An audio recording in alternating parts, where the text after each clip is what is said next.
to touch on early years. Obviously, fairly recently, this committee put to you an early years report.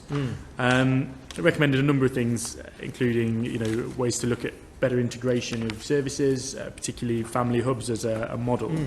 In response, you profess to be kind of agnostic about the way services should be delivered, and obviously government shelved the review into children's centres. I wonder, can you really be agnostic, or is it not the role of government to say, evidentially, this is what works and this is what we'd like to see?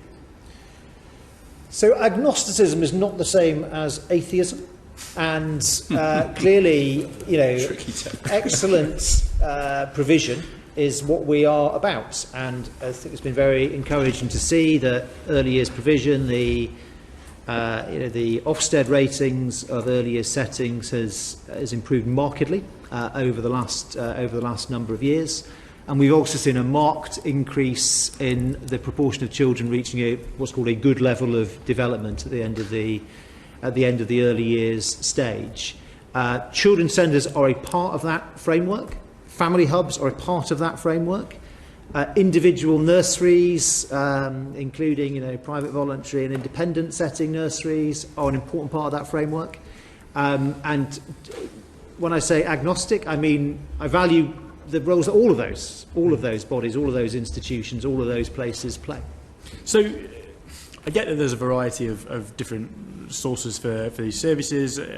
You talk about more children being able to meet those good standards. In my constituency, it's still over a quarter of children go to primary school without those basic skills, which is awful. So what conversations do you have with, a lot of this comes onto local government, right? And what conversations do you have with MHCLG and with local government about how they should be delivering that support, whether it's through early years or children's services? Well, local authorities determine how they will execute their statutory duties. Some of them, as you know, family hubs is something which has developed in some areas. Some areas have reconfigured, some have reduced the number of children's centres, but they are then delivering those services in other ways. What we do directly from central government is the entitlements. And of course, the entitlement to 15 hours of early years education for disadvantaged 2-year-olds is a programme which was never in existence under any previous government, and has benefited very many children. And it was also available in, I think, 22,000 different locations. So there's more than any of more than those other types of institutions. Absolutely. I think the challenge for me is you kind of say that you can't dig into children's services or early years and decree or prescribe to local government what they should do. I understand that, the localism, but we don't have that consistently across the education system. We're quite happy as a government to prescribe what schools should be doing, and it's quite quite clearly laid out. This is our expectation of schools, regardless of the area and that localism. Why can we not do the same in early years and children's services? Actually, I'm not sure we do prescribe in such fine detail what schools do. When I visit other countries and speak to education ministers from other countries, there is a contrast, actually. We have a lot of school freedom.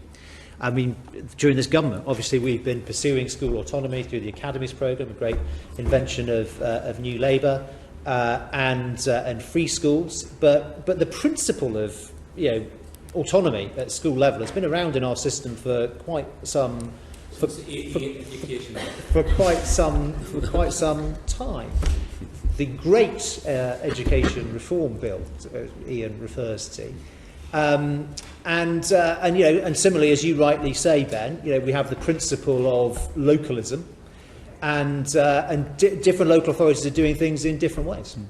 You put a very welcome funding into maintain nursery schools in particular, which was seen as kind of a bridge to the spending review. The more that spending review gets pushed back and back and back, have you got an assessment of whether that funding is sufficient, or is there going to come a point where more kind of interim funding is needed for those?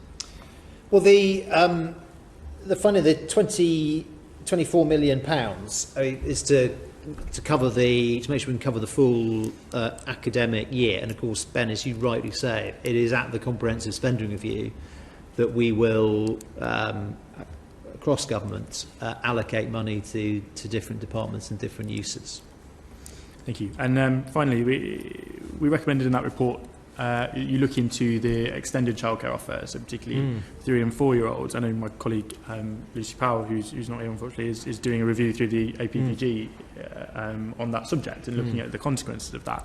Part of the report expressed kind of concerns that actually it might be having a negative effect in terms of entrenching that gap in outcomes, in terms of it providing that free childcare to 3 and 4 year olds parents in work. And I'm looking forward to my youngest turning 3, and it'll save me £350 a month. It'll be great. I'm not sure I'm the intended audience really for those changes, which might perhaps be to the detriment of 2 year olds who do need that nursery space.